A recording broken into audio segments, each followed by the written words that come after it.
নমস্কাৰ বন্ধুসকল, ৰমেশ বৰাৰ ইউটিউব চেনেললৈ পুনৰ আপোনালোকক স্বাগতম জনাইছোঁ। আজি আপোনালোকৰ মাজলৈ মই আমন্ত্ৰণ কৰি আনিছোঁ শ্ৰী মাধুৰ্য বৰাদেৱক। তেখেতে আগতেও কেইবাবাৰো আপোনালোকৰ আগত আধ্যাত্মিক দিশৰ ওপৰত আলোচনা আগবঢ়াই আহিছিল। আজি তেখেতক আমন্ত্ৰণ কৰি আনিছোঁ এটা বিশেষ বিষয়ৰ ওপৰত আলোচনা কৰিবলৈ। আমাৰ পিতৃ মাতৃসকলৰ মৃত্যু হ'লে আমি কিয় শ্ৰাদ্ধ পাতিব লাগে, বা এই মাহেকীয়া শ্ৰাদ্ধ বা বিভিন্ন আমাৰ 11 দিনীয়া শ্ৰাদ্ধ বা বছৰেকীয়া শ্ৰাদ্ধ, এই শ্ৰাদ্ধাদি কৰ্মবিলাক আমি কিয় পাতিব লাগে, ইয়াৰ উদ্দেশ্য কি আৰু ইয়াৰ তাৎপৰ্য কি, এই বিষয়ে জানিবলৈ আজি শ্ৰী মাধুৰ্য বৰাদেৱক মই আমন্ত্ৰণ কৰি আনিছোঁ। বলকচোন তেওঁৰ এই আলোচনাৰ মাজলৈ আমি আগবাঢ়ি যাওঁ। নমস্কাৰ। এতিয়া তেখেতে যিটো বিষয় উপস্থাপন কৰিছে যে শ্ৰাদ্ধাদি কৰ্ম, বছৰেকীয়া যিখিনি কৰ্ম, সেই কৰ্মখিনিৰ বিষয়ে আলোচনা কৰাৰ আগমুহূৰ্তত আমি এটা কথা জানিব লাগিব যে শ্ৰাদ্ধ কৰ্মাদি কি বা কিয় কৰা হয়, ইয়াৰ তাৎপৰ্যটো কি। এতিয়া শ্ৰাদ্ধ আদি কৰ্ম কিয় কৰা হয়, যদি আমাৰ পূৰ্বপুৰুষসকলৰ বা এজন পুত্ৰৰ পিতৃপুৰুষৰ দেহাৱসান ঘটে বা মাতৃৰ দেহাৱসান ঘটে, তেতিয়াহ'লে আমাৰ সমাজত এটা বিশ্বাস আছে যে তেওঁলোকৰ পৰলোকৰ সদ্গতিৰ কামনা কৰি আৰু তেখেতলোকৰ পৰলোকৰ যাত্ৰা মংগলৰ অৰ্থে বা তেখেতলোকৰ যদি কিবা কুপ্ৰভাৱ গৃহস্থৰ ওপৰত থাকি গৈছে, সেই কুপ্ৰভাৱখিনি নষ্ট কৰিবলৈ তেওঁলোকৰ উদ্দেশ্যে ঈশ্বৰৰ চৰণত সেৱা কৰাৰ যিটো পদ্ধতি, সেই পদ্ধতিটোকে সাধাৰণতে আমি বুজিলে শ্ৰাদ্ধাদি কৰ্ম বুলি বুজোঁ। অৰ্থাৎ আমি যদি প্ৰকৃততে চাবলৈ যাওঁ, শ্ৰদ্ধাই হৈছে শ্ৰাদ্ধ। কিয়নো এতিয়া যদি মৃতকৰ শ্ৰাদ্ধ কৰ্মৰ কথা ক'বলৈ যাওঁ, এতিয়া যদি কোনোবা এজন পুত্ৰৰ পিতৃপুৰুষ যদি দেহাৱসান ঘটে, যেতিয়া পিতৃগৰাকী জীয়াই আছিল সেইখিনি সময়ত যদি পুত্ৰজনে তেখেতৰ কোনো শুশ্ৰূষা নকৰে আৰু যদি মৃত্যুৰ পাছত আড়ম্বৰে শ্ৰাদ্ধাদি কৰ্ম কৰে, তেতিয়া কিন্তু সেই শ্ৰাদ্ধ কৰ্ম প্ৰকৃত শ্ৰাদ্ধ কৰ্ম নহয়। কিয়নো প্ৰকৃততে পিতৃয়ে ভোগ কৰিবলৈ হ'লে, কিবা এটা পাবলৈ হ'লে জীৱিত অৱস্থাত শৰীৰটো লাগিব, মৃত্যুৰ পাছত সেই শৰীৰটো নাথাকে। গতিকে মৃত্যুৰ পাছত আৰু ধন টকা পইচা খৰচ কৰিও বিভিন্ন ধৰণৰ আড়ম্বৰে শ্ৰাদ্ধাদি কৰ্ম কৰাৰ বিশেষ অৰ্থ নাথাকে। কিন্তু মই এইটোও ক'বলৈ যোৱা নাই যে মৃতকৰ মৃত্যুৰ পাছত যেতিয়া শ্ৰাদ্ধ কৰ্ম কৰা সেইখিনি সম্পূৰ্ণ নিৰৰ্থক। সেইটো সম্পূৰ্ণ নিৰৰ্থক নহয়, তাৰো ভিতৰত এটা তাৎপৰ্য আছে। কিয়নো যেতিয়া এজন মানুহৰ মৃত্যু হয়, তেখেতৰ জীৱাত্মাটোৱে যেতিয়া শৰীৰটো এৰি বেলেগ এটা স্থানলৈ গতি কৰে, তেতিয়াহ'লে তেওঁৰ জীৱনত কৃত যিখিনি কৰ্ম, সেই কৰ্মখিনি সৎকৰ্মখিনিৰ কাৰণে তেওঁ সৎফল পাব। কিন্তু যদি কিবা বেয়া কৰ্ম আছে, তেতিয়া সেই কৰ্মৰ বান্ধনিটো ভাং খাব লাগে, আৰু সেই কৰ্মৰ বান্ধনিটো ভাং খাবলৈ তেখেতৰ পুত্ৰ পৰিবাৰে সেই শ্ৰাদ্ধাদি কৰ্ম কৰে।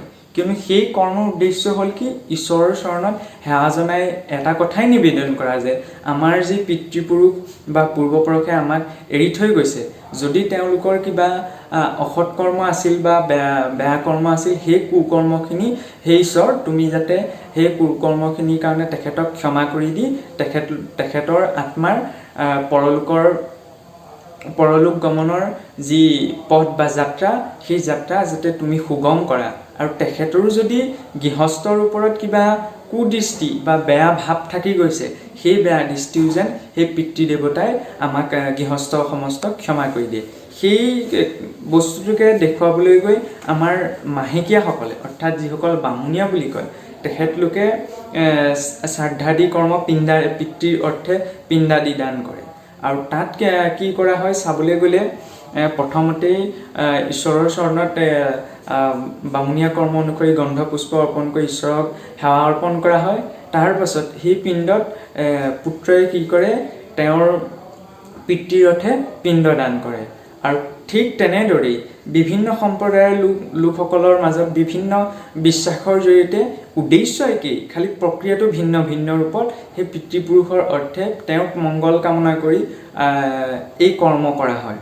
আৰু এই কৰ্মৰ মূল উদ্দেশ্য হ'ল ঈশ্বৰৰ চৰণত যেনেদৰে আমি আমাৰ যদি আত্মীয় এজন কিবা এটা কাৰণত লাগিলে শুদ্ধতেই হওক বা অশুদ্ধতেই হওক কেনেবাকৈ কিবা এটা কাৰণত লাগি যেনিবা জেললৈ যাবলগীয়া হয়, তেতিয়াহ'লে নিশ্চয় আমাৰ আত্মীয়সকলে কি কৰিব, তেওঁক জেলৰ পৰা উলিয়াবলৈ বিভিন্ন ধৰণৰ উকিলৰ ওচৰলৈ যাব, মেজিষ্ট্ৰেটৰ ওচৰলৈ যাব, পুলিচৰ ওচৰলৈ যাব, যি জেগা তেওঁক উলিয়াবলৈ কৰিব লাগে সকলো কামখিনি কৰিবলৈ চেষ্টা কৰিব। ঠিক তেনেদৰে যেতিয়াই জীৱাত্মাটোৱে শৰীৰটো এৰি গুচি যায়, তেতিয়া সেই জীৱাত্মাটো নিজৰ বেয়া কৰ্মখিনিৰ কাৰণে যাতে ক'তো দুখ ভুগিবলগীয়া নহয়, সেই অৰ্থে তেওঁলোকৰ পুত্ৰ পৰিবাৰ, সেই ৰিজুৱাসকলৰ পুত্ৰ পৰিবাৰে এই শ্ৰাদ্ধাদি কৰ্ম কৰি তেখেতৰ আত্মাৰ সৎলোকে গমন কামনা কৰি ঈশ্বৰৰ চৰণত প্ৰাৰ্থনা জনায়। আৰু চাবলৈ গ'লে এইখিনিতে প্ৰশ্ন আহিব পাৰে যে তেওঁৰ সৎগতি, অৰ্থাৎ যি এই শৰীৰটো এৰি পেলাই এইখন লোকৰ পৰা গুচি গৈছে, তেওঁৰ সৎগতি কিহে নিৰ্ণয় কৰিব? আমাৰ যিহেতু কিছুসকলে ক'ব পাৰে যে পিণ্ডাদি দান নকৰি যদি ঈশ্বৰৰ যিহেতু কলিযুগৰ নামেই শ্ৰেষ্ঠ, গতিকে ভগৱন্তৰ নামতেই শৰণাপন্ন হ'লে পিতৃও গতি পাব আৰু গৃহস্থৰো মংগল হ'ব, গতিকে পিণ্ডাদি প্ৰদানৰ কোনো প্ৰয়োজন নাই। মূল কথাটো হ'ল হয় ঠিকেই, কলিযুগৰ নাম শ্ৰেষ্ঠ, গতিকে নামতেই সৰ্বস্ব সিদ্ধি হ'ব পাৰে। কাৰণ যত গুৰুজনাই কীৰ্তনত লিখিছিলে যে যত বেদযজ্ঞ তপ মন্ত্ৰ আদি এই সকলোকে একমাত্ৰ হৰি নামেহে শুদ্ধ কৰিব পাৰে।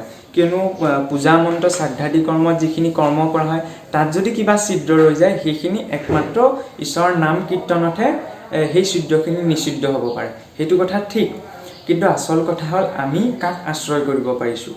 কোনোবা এজনে বোলে সম্পূৰ্ণৰূপে নামতেই শৰণাপন্ন হৈছে আৰু সেই ভাৱকে ৰাখি তেওঁ বছৰেকীয়া সেই কৰ্মখিনিৰ সময়ত তেখেতৰ পিতৃপুৰুষৰ পৰলোক গমনত ঈশ্বৰৰ চৰণতে ভকত দুজন গোটাই নাম এষাৰ গোৱাই ঈশ্বৰৰ চৰণত শৰণ লৈছে, তেতিয়াহ'লে নিশ্চয় সেই সেৱাতে ঈশ্বৰ তুষ্ট হৈ পেলাই তাতেই সেই শ্ৰাদ্ধাদি বা বছৰেকীয়া কৰ্ম সিদ্ধি হ'ব।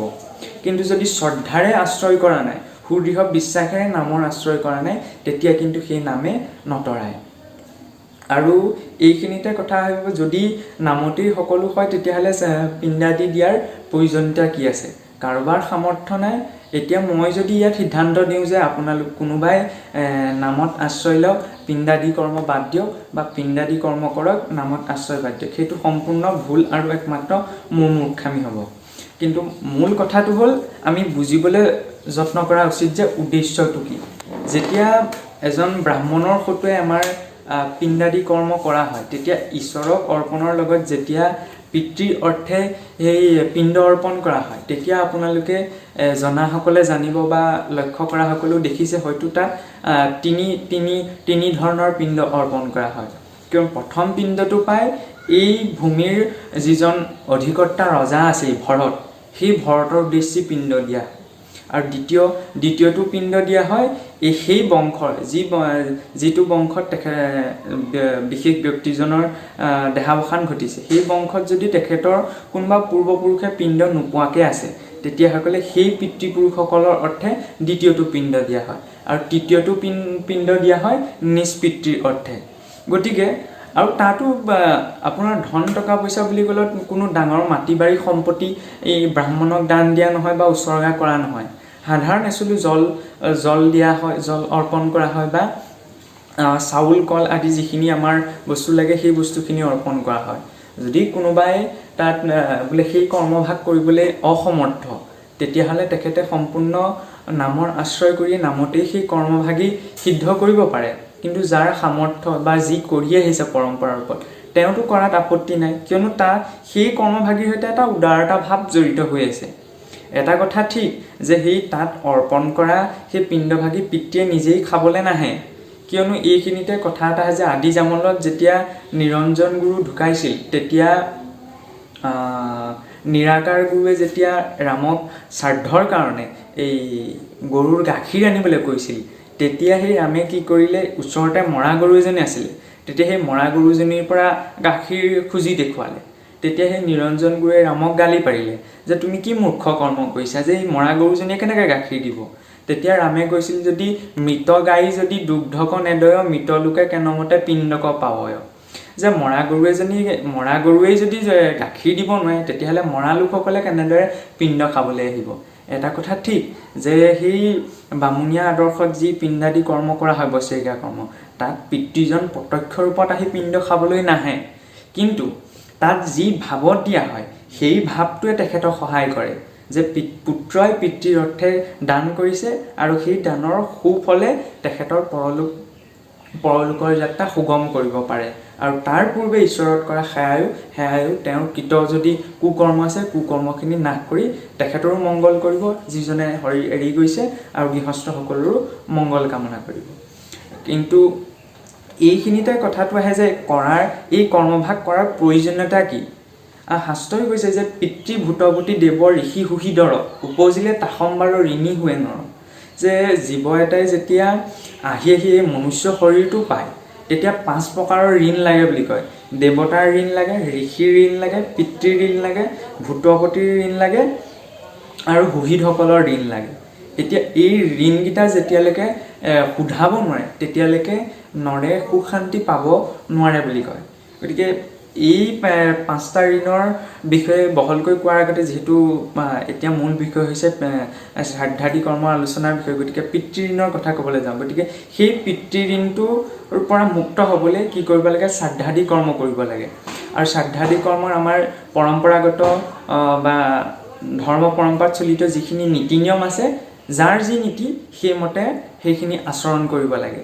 কিন্তু তৎসত্ত্বেও কাৰোবাৰ কাৰণে সেইখিনি যদি কঠিন আচৰণ কৰিবলৈ, তেতিয়া শাস্ত্ৰই কৈছে কিন্তু কায় বাক্য মনে কৰি নিশ্চয় যিজন মুকুন্দৰ চৰণত পখিল শৰণ, অৰ্থাৎ যিজন ভগৱন্ত মুকুন্দ বুলি অৰ্থাৎ ভগৱন্ত কৃষ্ণক কোৱা হৈছে, যি কায় বাক্য মনে, কায় অৰ্থাৎ শৰীৰ, বাক্য অৰ্থাৎ যি বাক্যই উচ্চাৰণ কৰিছে, আৰু মন নিজৰ মনটো সম্পূৰ্ণ সমৰ্পণ কৰি কৃষ্ণৰ চৰণত শৰণাপন্ন হৈছে, সেইজনৰ এই পঞ্চ ঋণ নাথাকে।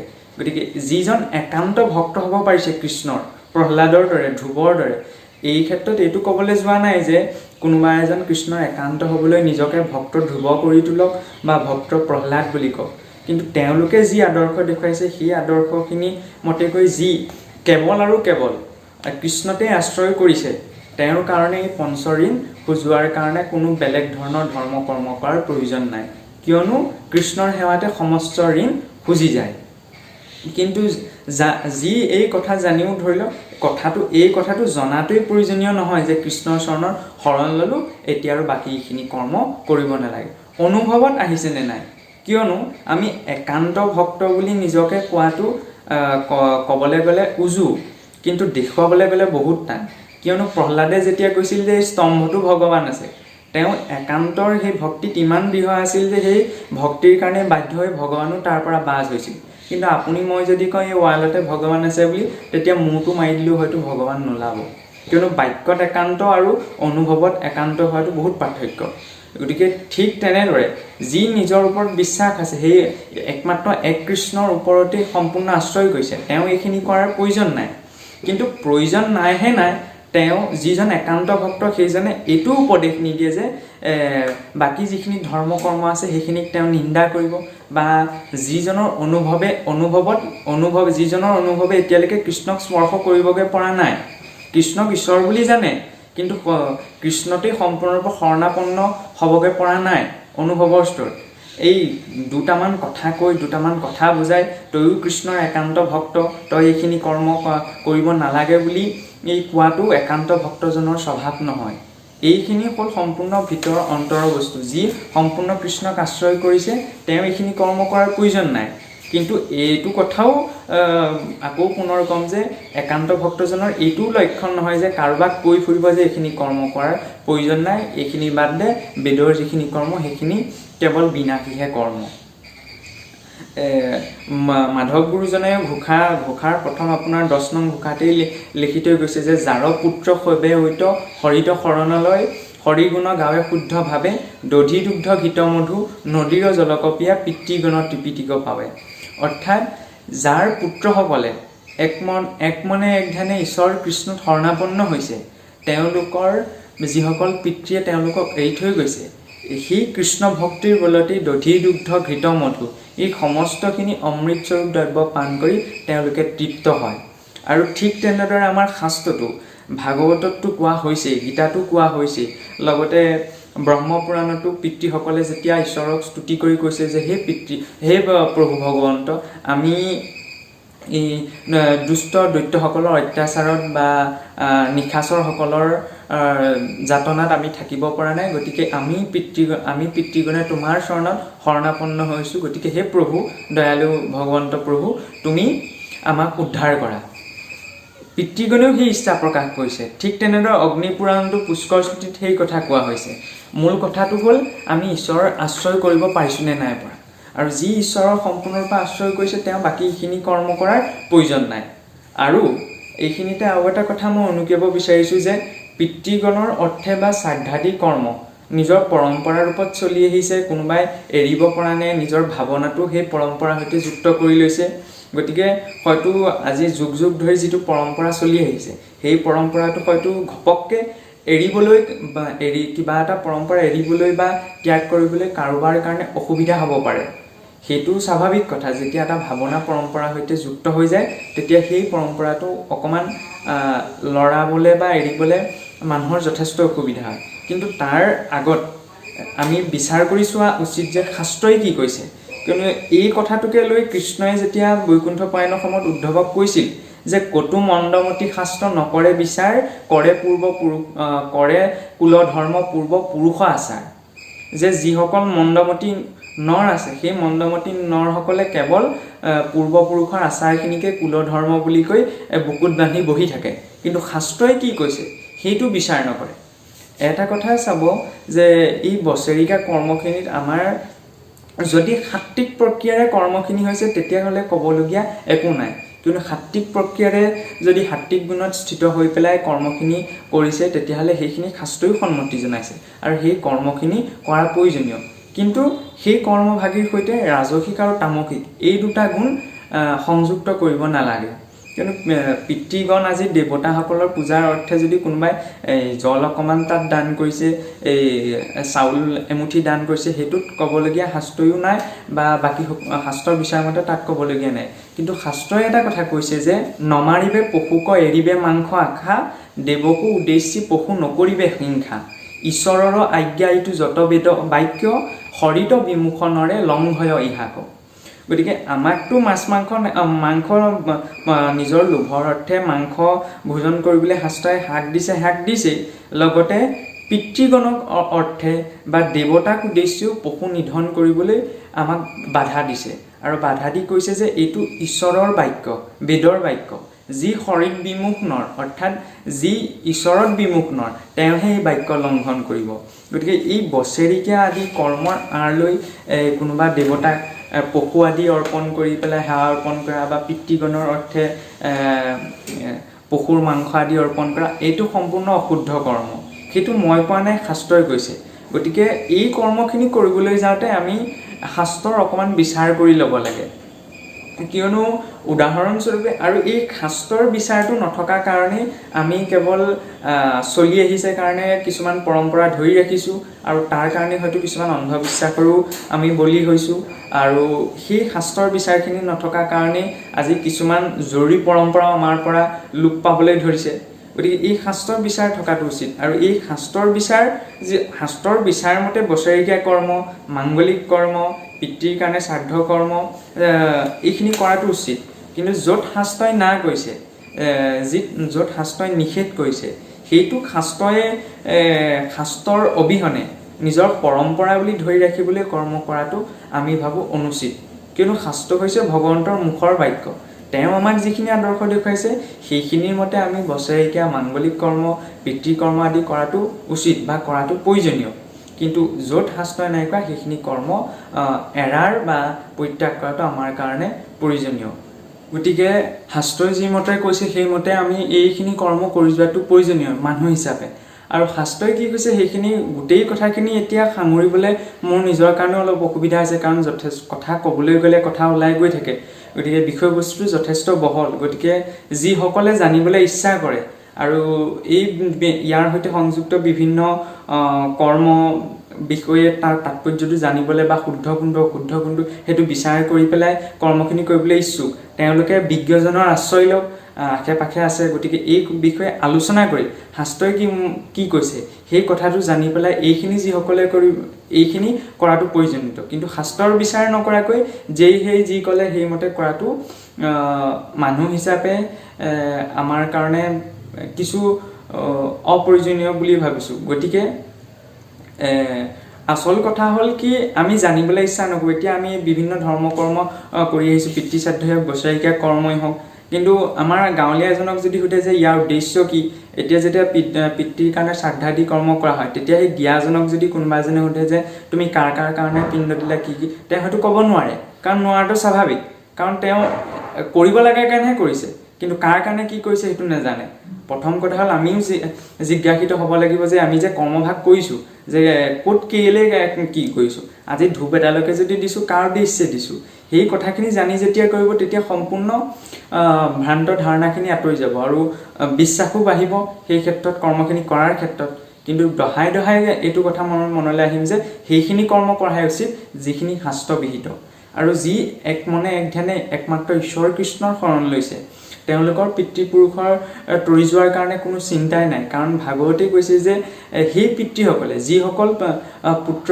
পুত্ৰপুৰুষে ঈশ্বৰ কৃষ্ণত শৰণ লৈছে তেওঁলোকৰ পিতৃসকলৰ কথা কৈছে যে ঐতে পুত্ৰে হৰি ভকতি কৰন্তে স্বৰ্গলোকে যাই লৰি দধি দুগ্ধ মধু ধাৰায়ে বহয় পিতৃপিয়ৈ পেট ভৰি স্বৰ্গবাসী মধ্যে বলকতে ফুৰে অনেক আস্ফুট কৰি পুত্ৰ সমে পাছে বিমানে চৰিয়া সুখে বঞ্চে বৈকুণ্ঠত মিলয় মুকুতি ভুঞ্জয় ভকতি ভকতিৰ প্ৰসাদত গতিকে ভকতিৰ প্ৰসাদত সেই পুত্ৰসকলৰ কৃত ভকতিৰ প্ৰসাদত সেই পুত্ৰয়ো পিছত গতি পায় আৰু সেই পিতৃসকলেও সম্পূৰ্ণ ৰূপত সদগতি লাভ কৰে গতিকে প্ৰতিটো কৰ্মৰ আঁৰত তেওঁ লাগিলে বামুণীয়েই হওক নাম কীৰ্তনীয়াই হওক বা বেলেগ সম্প্ৰদায়ে হওক বেলেগ নীতি নিয়মত থকা এই হওক যিকোনোই হওক মূল কথাটো হ'ল এক কৃষ্ণৰ ভক্তি যদি শুদ্ধভাৱে এক কৃষ্ণতেই সৰ্বস্ব কৰ্মখিনি সমৰ্পণ কৰি তেওঁ কৰিছে তেতিয়াহ'লে সেই পৰলোকলৈ যোৱাজনৰ কাৰণেও মংগল আৰু নিজৰ সমস্ত পৰিয়াল ইষ্ট মিত্ৰ কুটুম্ব সমস্ত কাৰণে মংগল কিন্তু যদি কৃষ্ণক বাদ দি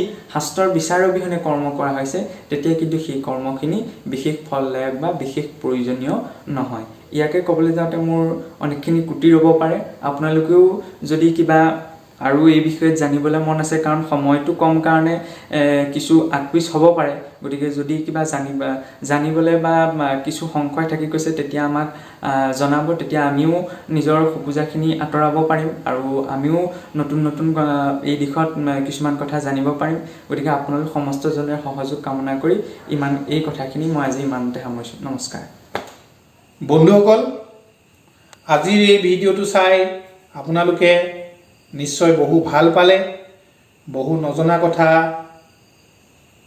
জানিব পাৰিলে আপোনালোকে মোৰ এই ভিডিঅ'টো লাইক কৰক আৰু কিবা আপোনালোকে সুধিব থাকিলে কমেণ্ট কৰি জনাওক তেতিয়া আমি ভৱিষ্যতে এনেকুৱা বিষয়ৰ ওপৰত আলোচনা আগবঢ়াব পাৰিম আৰু আজিৰ এই ভিডিঅ'টো আপোনালোকে আপোনালোকৰ বন্ধুসকলৰ বাবে শ্বেয়াৰ কৰক আৰু মোৰ এই চেনেললৈ যদি কোনোবা নতুনকৈ আহিছে তেন্তে মোৰ চেনেলটো ছাবস্ক্ৰাইব কৰি কাষতে থকা বেল আইকনটো প্ৰেছ কৰি অল কৰি দিয়ক তেতিয়া আপোনালোকে মোৰ আহিবলগীয়া ভিডিঅ'বিলাকৰ নটিফিকেশ্যন পোনপ্ৰথমেই পাব গতিকে আজিলৈ এই ভিডিঅ'টো মই ইমানতে সমাপ্ত কৰিব বিচাৰিছোঁ ধন্যবাদ